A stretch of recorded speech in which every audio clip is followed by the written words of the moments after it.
Bonjour, section 2.3, expression rationnelle. C'est la première d'une série de capsules, là. On va en avoir 3-4, j'ai l'impression, qui vont porter sur les expressions rationnelles.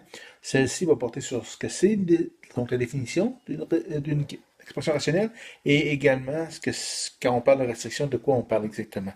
Donc, première chose, c'est quoi une expression rationnelle? Je suis certain que vous allez tous adorer. C'est pas compliqué. Il y a un mot qui le définit très très bien. Et le voilà, le fameux mot. Vous allez adorer, j'en suis sûr. C'est une fraction. Sauf qu'au lieu d'avoir une fraction du style A sur B où A et B sont des entiers, bah, on n'est plus là. Donc, ce ne sera pas ça vraiment. Une expression rationnelle, c'est quoi? C'est tout simplement, c'est une fraction. Expression rationnelle ou une expression algébrique, pardon, sur une expression algébrique, tout simplement. C'est tout simple que ça. Donc, P de x sur Q de x. Donc, P et Q, ce sont des expressions rationnelles, des expressions algébriques, tout simplement. Ça peut être un binôme, un trinôme, ainsi de suite. Quand on a une fraction, je vais me le mettre en rouge, quand on a une fraction, on a toujours une restriction qui embarque que B doit être différent de 0.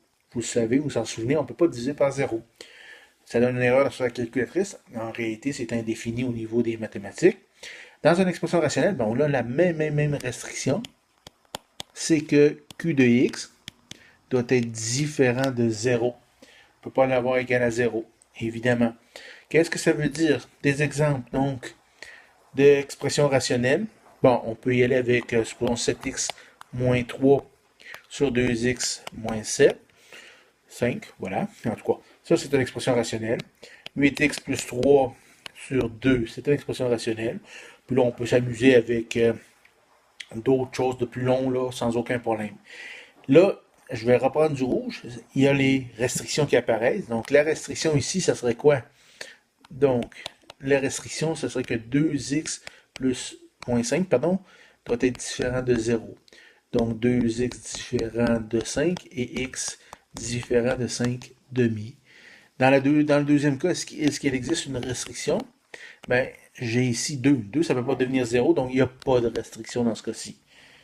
Et voilà, pour ce que c'est la définition de façon générale.